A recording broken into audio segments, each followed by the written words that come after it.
everybody.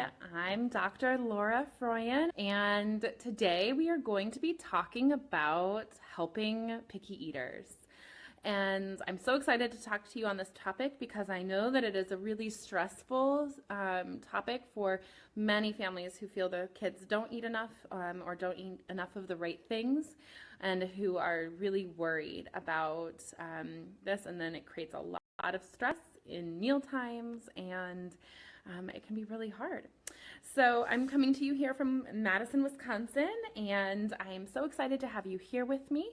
I'm going to go ahead and get us started because I do need to get over to a talk that I'm giving on this topic at the University of Wisconsin-Madison. And so I'm going to go ahead and get started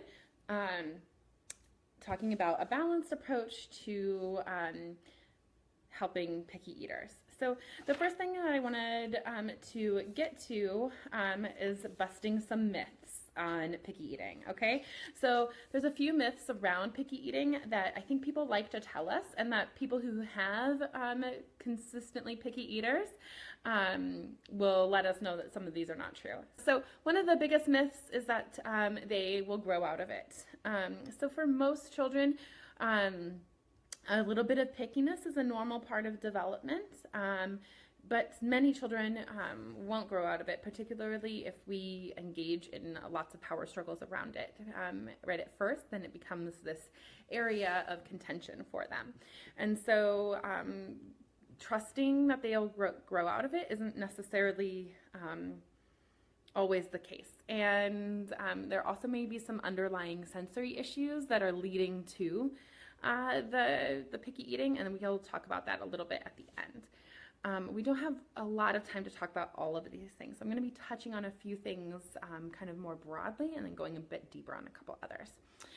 The other myth that is common that we hear a lot as parents is they will eat eventually.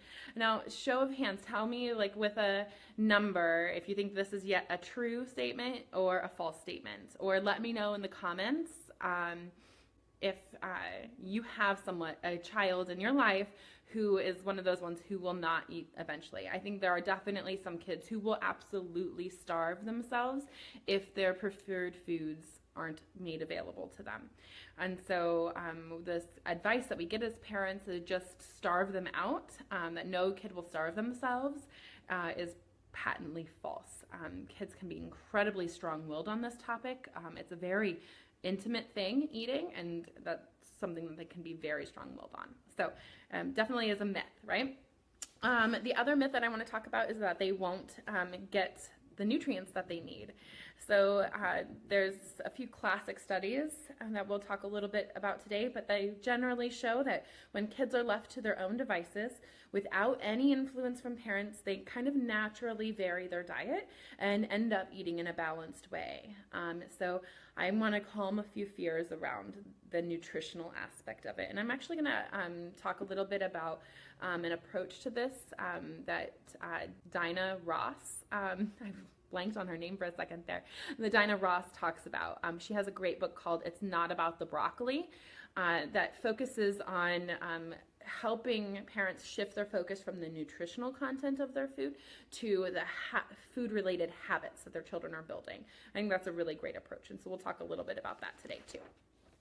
So actually, we're going to go ahead and get started on that right now. So it's not about the food. Most of the time when picky eating comes up, it has very little to do with the food unless there is some underlying sensory issue. And then even then, it's not really about the food, it's about the sensory piece of it. So if you have a child who has some known sensory issues and they are also a picky eater, I would absolutely recommend that you connect those two. So if you have a child who never liked getting their hands dirty or doesn't like to play with things, or maybe is really sensitive to like seams on clothing, so that's a tactile sensitivity, or a child who is really sensitive to textures in their mouths, so maybe used a binky or continues to chew on things, maybe chews on their shirt a lot, those types of things. All of those are indications of some different, maybe shifted from typical sensory needs, and all of those things can affect how they eat. So foods that are crunchy versus foods that are mushy, foods that even sometimes the feel of the fork in the hand can be a barrier for some kids with sensory issues. So if you know your child has sensory issues, and they're experiencing picky eating, I would highly recommend that you start working with a feeding specialist. Usually they're occupational therapists, and they will help you get some tools for things like desensitizing the mouth and working incrementally to getting them to try more food. We're going to be talking more along the lines of a typically developing child today. So there's something about food that makes us anxious as parents. Do you have this anxiety? I think particularly for moms, I know as a breastfeeding mom myself, after having been responsible for the child's growth and development in pregnancy and then in breastfeeding, when I first started feeding solids, I felt a really high level of anxiety around what was going into their bodies, right? And about how much was going into their bodies. I still felt this like responsibility, this deep animal responsibility for what's going into their food or going into their bodies, what food they're eating. And that makes it really hard because that really charges the relationship with food and it invites power struggles. And so I want to start getting us to move away from focusing on the nutrition and start focusing on viewing learning to eat well and learning to eat in a balanced way as a skill, a set of habits that they need to build, rather than basing it on nutrition.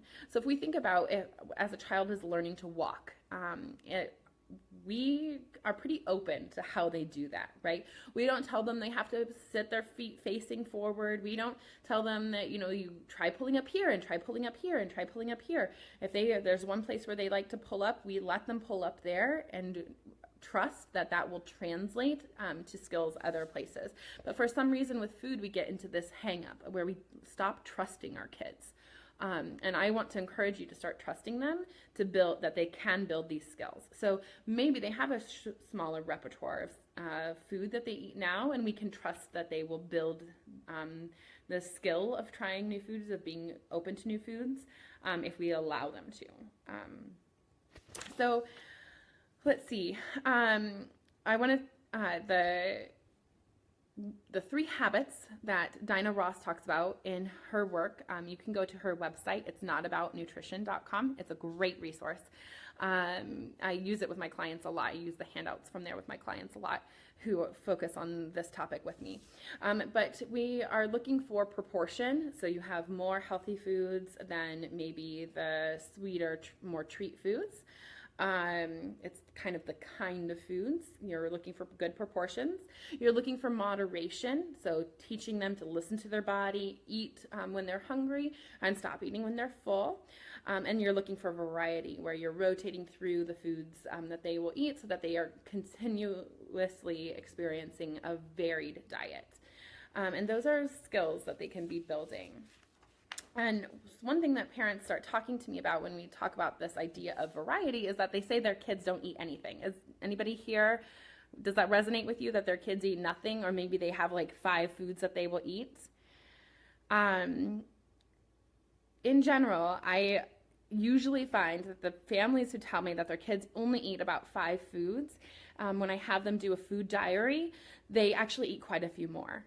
So I have them write down in detail what their child is eating throughout the course of a week. And not just writing down apples, but writing down the kind of apples. So they'll eat Granny Smith apples, they'll eat Fuji apples, they'll eat Gala apples. They will eat apples with peanut butter, they'll eat apples with almond butter, they'll eat apples with cashew butter, like listing all of the ways that they will eat their food. Same with chicken. So if chicken is a food that you can serve your child, will they eat it in sauce? Will they eat it in curry? Will they eat it, baked? Will they eat it broiled? Kind of all of the different preparations. And that's variety too. So don't just focus on the actual thing, but focus on the way that it's served and the way that it's prepared, and let that guide you a little bit. And that can help us calm down a little bit and be a little bit less worried about it. And what research shows us is that when children are left to their own devices, when they are allowed free choice of food, they in general, over time, will choose balanced diets. It may not be balanced within a day, certainly not within a meal, but over the course of a week, it generally balances out. And kids, there's another classic study that says that kids will actually compensate for lack of a certain macronutrient in one meal. They'll compensate in the next meal. So if, for example, they're given a low-fat pudding, they will eat higher fat foods in the next meal and bring their overall level. So their caloric needs don't change over the course of the day, they change what they eat. And so we can start trusting kids. They have this intuition to them. They do need a little help around self-regulation with sweets and sugar, and we'll talk about that too.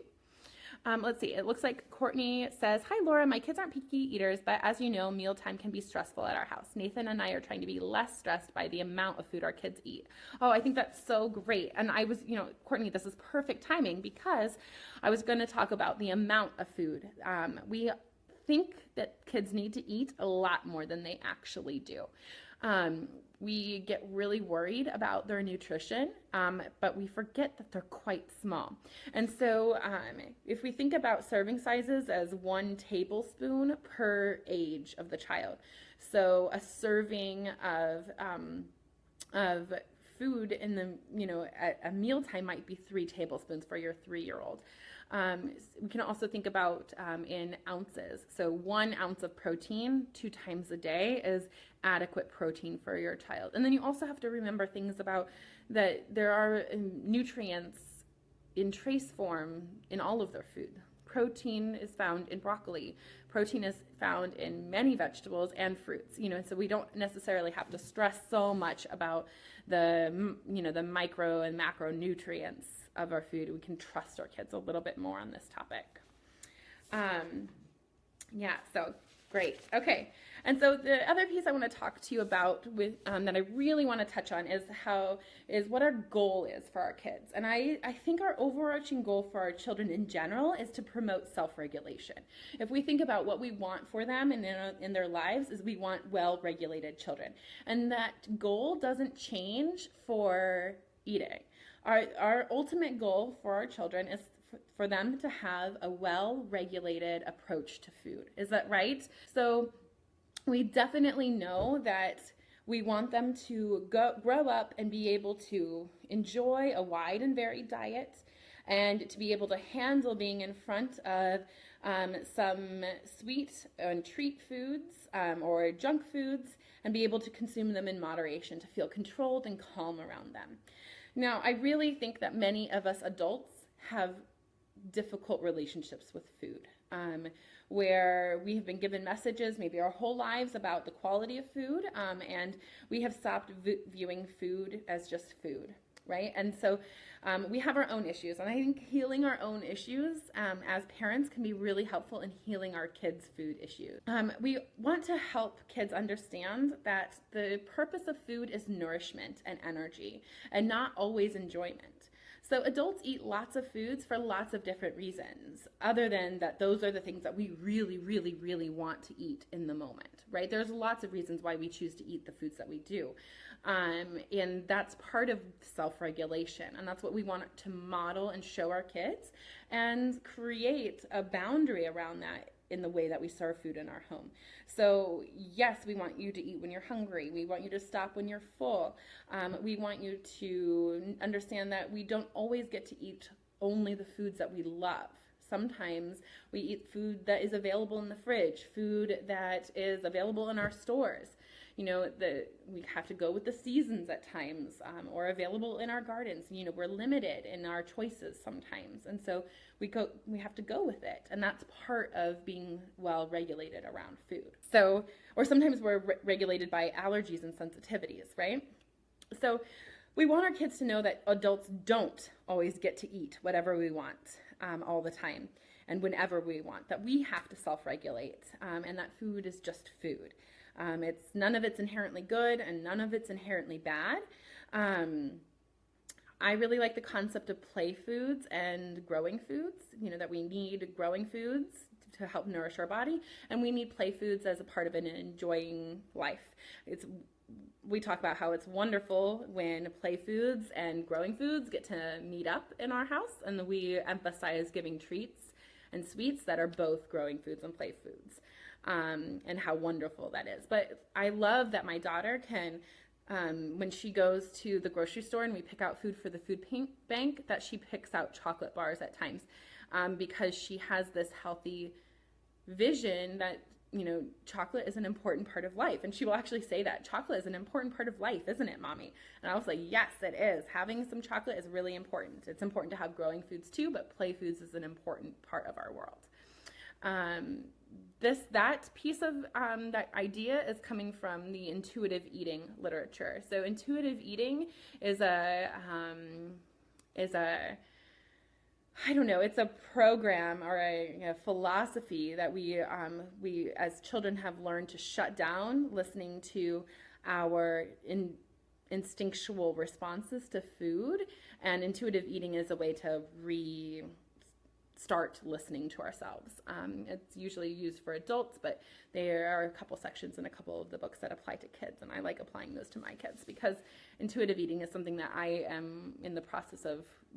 My relationship with food is something that I'm healing right now, and intuitive eating has been really helpful in that process. Okay, so self-regulation is the goal, right? And so that means that we have to change some of the things that we do, some of the ways we approach food with our kids. And the next thing that I want to talk about is division of responsibility.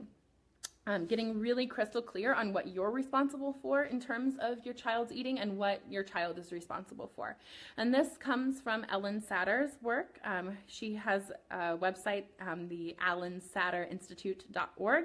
That's amazing. She also has several books that are wonderful, and I recommend them if you want to dig more into it. But the general outline of the philosophy is that the parent is responsible for what, where, and when, and the child is responsible for whether and how much. So as the parents, we decide what to serve, where it will be eaten, and when it will be eaten.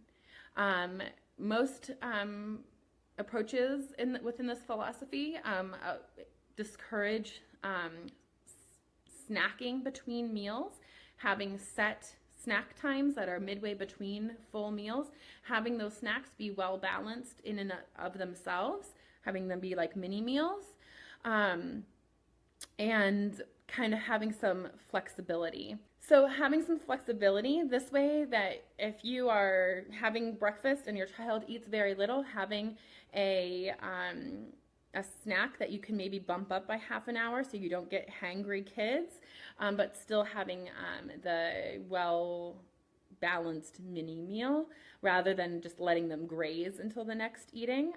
So this allows children to come to the table hungry and ready to eat. You also want to be sure that when you are presenting an eating opportunity, that there's always one thing being served that is a preferred food. So having a master list of your child's preferred foods, and preferred foods are anything that the child eats 50% of the time or more. So something that you are reasonably confident that they will eat. That, you know, if we put this on the plate and two other things on the plate, that they were comfortable that there will at least be one thing on the plate that they will eat. Ellen Satter and the Division of Responsibility also really recommends serving family style so that the children can self-regulate how much they put on their plate, and that comes in with the whether they choose it.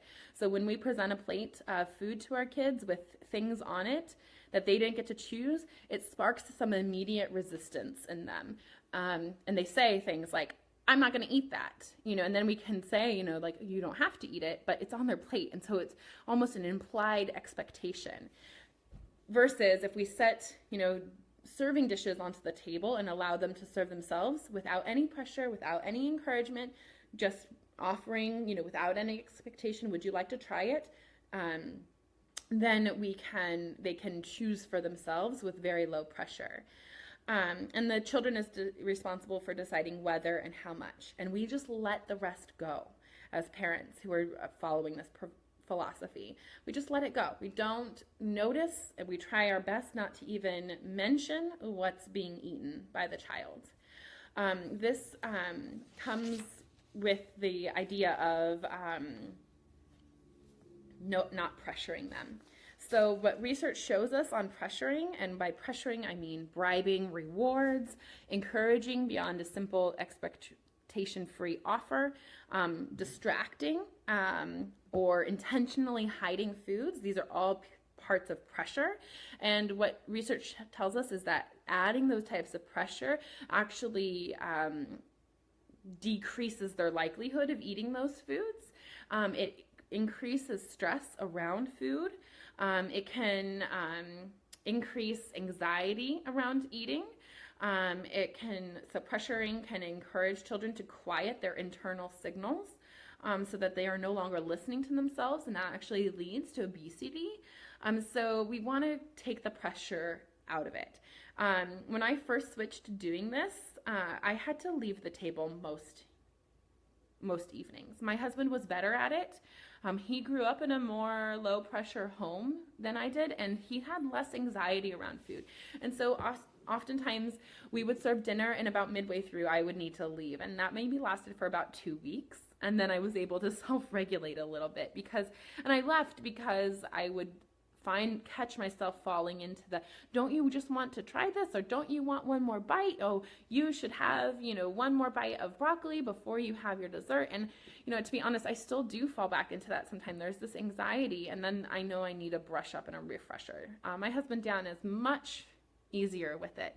But these are the things that we're talking about that are pressure filled, and they make the situation more intense. And at the very base of this is a piece of control, where children know that they have the control over this. They know that we cannot force feed them, and it's a power struggle waiting to happen. And the pressure, if we add the pressure in, we invite the power struggle. And normally it's children who are inviting us to power struggle, and we can choose to say no to a power struggle, but a child can't say no to a power struggle. If they are presented with an invitation to a power struggle, they're going to say yes. They don't have the self-regulation to stop themselves usually.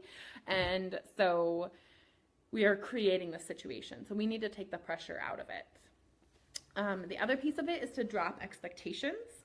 So if you come to the table where you've got one thing that they like, that that they'll eat, if you come to the table expecting them to only eat that thing, it'll be much less anxiety provoking for you when they do in fact only eat that one thing. And if we can view have our expectation that they're going to eat this preferred food that we know that they like, and have no expectations about the other foods, any other foods that they eat is then a pleasant surprise for us, and that's lovely. To be pleasantly surprised.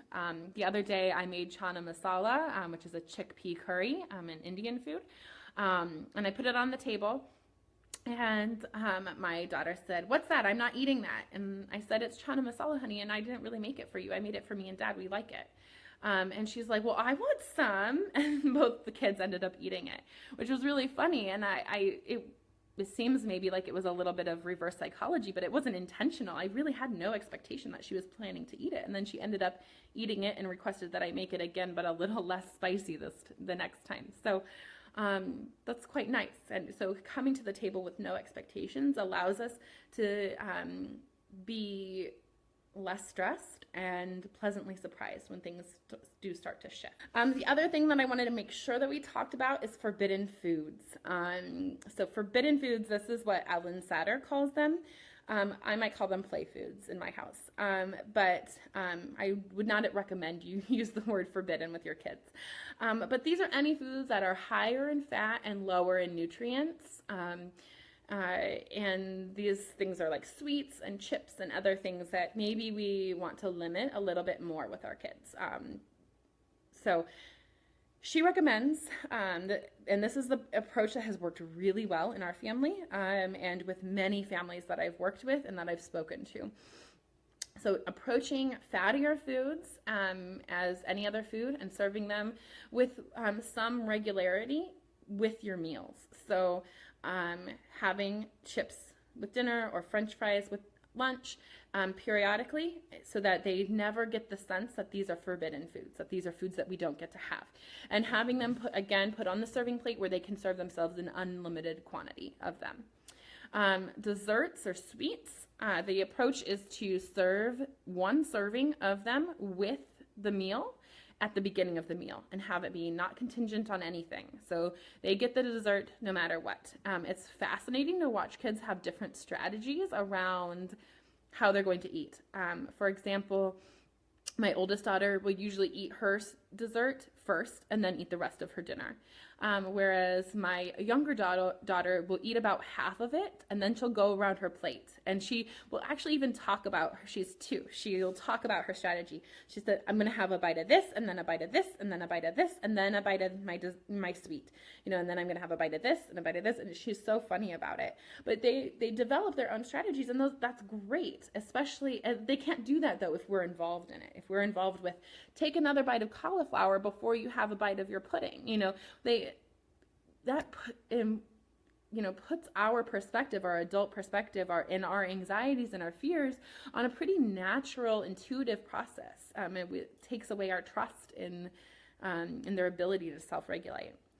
And then the other piece is to periodically offer unrestricted access to sweets during a snack time. So this might be putting a plate of cookies or a box of cookies or a container of animal crackers with the snack, maybe pairing it with preferred food that has more nutrient content in it, and allowing them to serve themselves and eat during the snack time, eat as much of that as they want. When we started doing this, my daughter was 2, maybe 3. I think she was 3.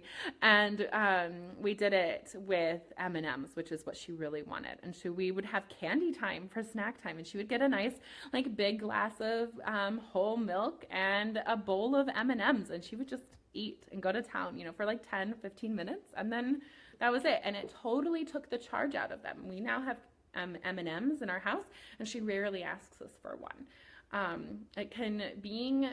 Cultivating the sense of abundance around these things are around. We can be controlled about it. We can have them whenever we want. So we don't need to have them all the time. That type of feeling, that energy around food can be incredibly healing for kids, and honestly, it's healing for adults. Since doing this with my kids, I've become much more aware of my own eating. It's been really nice. So do we feel clear on how to handle forbidden foods? I know that this is a little bit radical to think about the idea of serving dessert at the beginning of the meal with the meal and allowing them to eat it whenever. It's worked really well for many of our families that I've worked with, and for my family personally. Let's see, Allie says, my partner and I want meals to be pleasant. Sometimes we sing or play a little peek-a-boo to keep things light. My son is 1. Is this problematic? I feel curious, Allie, so whether or not it's problematic totally depends on the intention and the energy around it. So are we frantically playing peekaboo to distract our son so that I can shove a piece of cauliflower in his mouth? Then maybe not so much. But if we're just having fun and enjoying our time, then great. We as a family often tell stories during dinner, and we started doing that when my child was about 1.5 or 2, and we did it as a distraction technique. I don't think we were being mindful about that choice, but that's totally what it was. We started doing it to get her to eat more, and once I realized that that's what we were doing and that that's not what we wanted to be teaching her about food, that she has to be distracted in order to eat, we stopped doing it for a little while. And when we came back to it in a more mindful way. So we definitely still do tell stories. We talk about our days, but we do it in a way that we are enjoying each other's company. We're enjoying our time together, that it's not focused on distracting her so that she'll eat more food, if that makes sense. And then Courtney says, you only offer dessert periodically, right? Correct? Yes. Yeah. So you offer it periodically, and you offer only 1 serving. So if you're going to offer ice cream or a pudding or a cupcake, they don't get unlimited cupcakes at meal times, unless it's one of those times where you are offering unlimited access to the sweet, which you want to do periodically, maybe once every couple months to keep it from being forbidden. I'm sure we all either have been the kid or knew kids who lived in highly restrictive homes, so that when they went to friends' houses, they felt very out of control around things. Like for me, we rarely had treat cereal in our house, sweet cereal, like sweetened cereal. And when I would go to my friend's house, I would usually have a bowl the second I walked in the door and have 2 or 3 more bowls of like Captain Crunch or whatever before I left. I was very uncontrolled, very not self-regulated about it. And so what the goal for having periodic moments where you have unrestricted access to sweets is to avoid that feeling of stress or feeling uncontrolled around it. But yes, on a regular basis, like a weekly basis, maybe every other day or so, having a dessert and having just one serving of it presented with the meal. Yes, and Allie says, okay, great points, thanks. Yeah, I think that it's funny how we can do lots of things with parenting, and we can, like, if we're videotaping it, the observable behaviors are the same, but the intention behind it can be really different, and I think the intention is oftentimes just as important. Let's see, Bethany says, yes, that was my life. Pop-Tart overload at a friend's house because we couldn't have it at home. Yeah, right.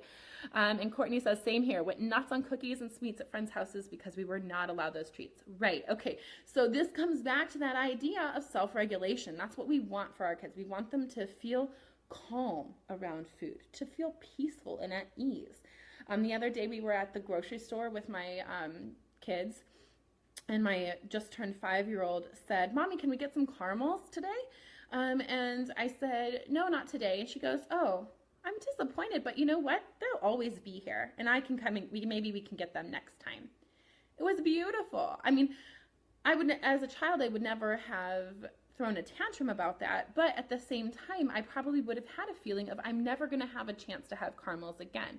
And I think that sometimes as an adult, I still have to tell myself that. Like, if there's candy in a jar, I have to let myself know, like, I'm going to have a chance to eat that candy. If I wanted to right now, I could go out and buy that candy. So why do I feel compulsively that I have to eat this right now, right? And so we want to cultivate that sense of calm with our kids, that calm sense of self-regulation. Courtney says, my husband tends to obsess about the amount of whole milk our 3-year-old drinks. He worries that Cooper will consume so many calories from the milk that he won't eat his food. Should we restrict the amount of milk our kids drink? Oh, good question. Oh, thanks, Courtney, for asking that. I love it. Yes, to an extent. So oftentimes, if you are starting to approach meals in this way, they recommend limiting drinks between meals to just water for that exact reason, so that they are not drinking their calories in between meals and filling up in between meals. I don't think there's anything wrong, though, with serving milk at meals. You could choose to serve milk at snack times rather than meals if you want Cooper to focus more on the more nutrient-dense foods that are being served at the 3 main meals. Having a glass of milk as a bedtime snack can also be quite nice, so that he still is feeling like he gets to have his milk, but again, limiting between meals so that he comes to the table hungry and ready to eat. I agree, but the stress and anxiety piece of it, that's a good piece to start letting go of, if that makes sense. So Courtney says, great question. My 1.5-year-old drinks a ton of milk, but also eats pretty well. Our pediatrician says to limit milk intake to 24 ounces by 2. Thoughts on this? I would definitely trust your doctor and listen to your doctor. I'm not a nutritionist or a medical doctor on the actual amount of milk that's being drunk and what your specific child's nutritional needs are. But yes, focusing on water between meals and having milk at meals with food is a good way to help the child kind of self-limit that, if that makes sense. Okay. Great. So we're getting close on time where I'm going to have to wrap up, but I did want to share some other little tips that I have figured out in my time in exploring this with my own kids. So these aren't necessarily, some of them are research or evidence-based, but most of them are my own experience too. some bonus tips. Gosh, I have like 14 of them, so get ready. One is get them involved. So when we get kids cooking with us, it's a wonderful opportunity to have some connecting time around food that's really low pressure.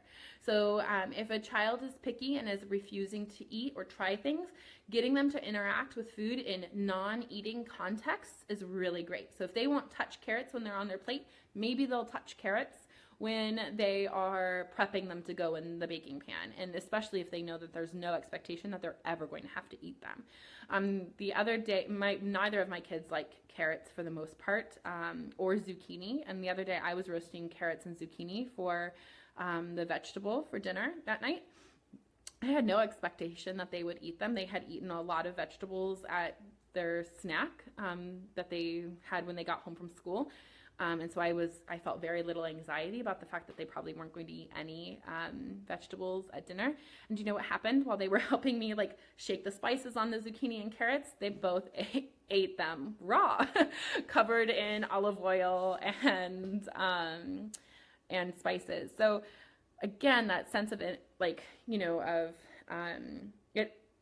getting them involved offers them another opportunity to act and interact with food in a very low pressure circumstance. And then, so that's actually my third tip, to encourage interaction with non-preferred foods in away from eating opportunities. This also can be sensory play, so interacting with rice and pasta and foods kind of in like a sensory play activity, or even having a game where you smell and attempt to identify the various spices in your cabinet can be quite fun.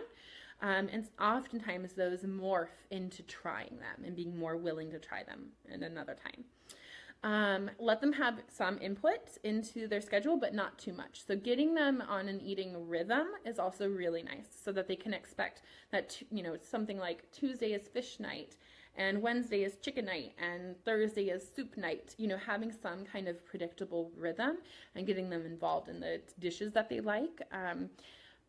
And then also recognizing when you do have to kind of put the structure in. So just like with most kids who are in the like 2 to 4 range, you can't just tell them to go get dressed and pick out their clothes from their dresser. It's too overwhelming. And the same thing is true for eating. Kids will revert to their favorite things.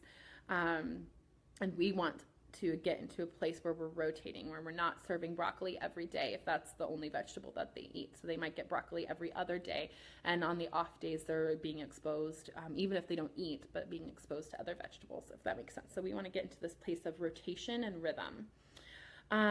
We want to be taking tiny steps based on their current preferences. So if they like chicken, will they try, you know, chicken with a sauce on it? Or even like much smaller steps. So how many ways can you serve an apple that they'll eat it? You know, or what can we put with an apple that they'll eat it? So taking really, really small steps, like tiny little steps. So for example, one of a podcast that I really like with that Jen Lumenlawn, who does the Your Parenting Mojo podcast. She interviewed Dinah Ross, who is the author of It's Not About the Broccoli. And she was talking with a mom on the podcast about how the child only likes to eat cheese and likes to smell spices. And she recommended putting just a touch of the spice on the cheese and offering it to him. So like cumin on the cheese. And so kind of taking tiny, tiny baby steps towards it, and being satisfied with those baby steps. One tip that I love is to ask, to not ask, do you like it? So most of the time when our children have actually tasted a new food, we say, do you like it?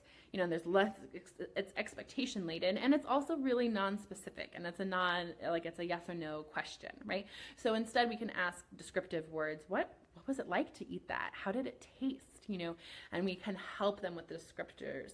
So my daughter Evie tried a beet the other night, and she said it tasted dirty, and I'm like, yeah, it kind of does. It tastes earthy, doesn't it? You know, and she didn't care, you know, she didn't care for it, but I didn't ask if she liked it. I asked how it tasted, you know, and so that can really help too. Let's see, it looks like Courtney says, my kids love to cook. Our learning tower is great for this. Oh yes, learning towers are so good. We also have a plastic knife that my son uses to chop soft veggies, fruits, and cheese. Oh, yeah, that's so great. Having that interaction with food be really pleasant is such a wonderful thing to do. And it can take the stress out of it too. And it can also, if they're sampling while you're eating, it can reduce our stress when we come to the table too. Yeah, great. Let's see, some more little bonus tips before we have to run. Recognize when food rejection is behavioral versus a true preference. So there are times when my daughter will reject a food and I know that it's behavioral because I know it's actually one of her preferred foods. And that's when I just use my other good parenting skills on, being empathetic and holding limits. So we have a general rhythm with breakfast, and if it is a bagel or toast day, she says, I don't like bagels and toast. I know that's not true. She loves bagels and toast. And really what that tells me is that she's just not ready to be at the table yet. And when she is, she'll come, and she'll be ready. But that's because that's a behavioral issue, not a true preference issue. And when it's a true preference issue, then we have to trust them, and then we have to make sure that there is something being served that they do have a preference for. If that makes sense. Snacks should be mini meals, so they should have kind of a well-balanced piece to them instead of being solely treats. We have talked about this already. Only serve water between meals. If you are anxious about your children's veggie or fruit intake, putting out a veggie and fruit tray before dinner. So my kids get into this munchy time between when they get home from school and between the time when dinner is served. And I always like to put out a veggie tray at that point in time.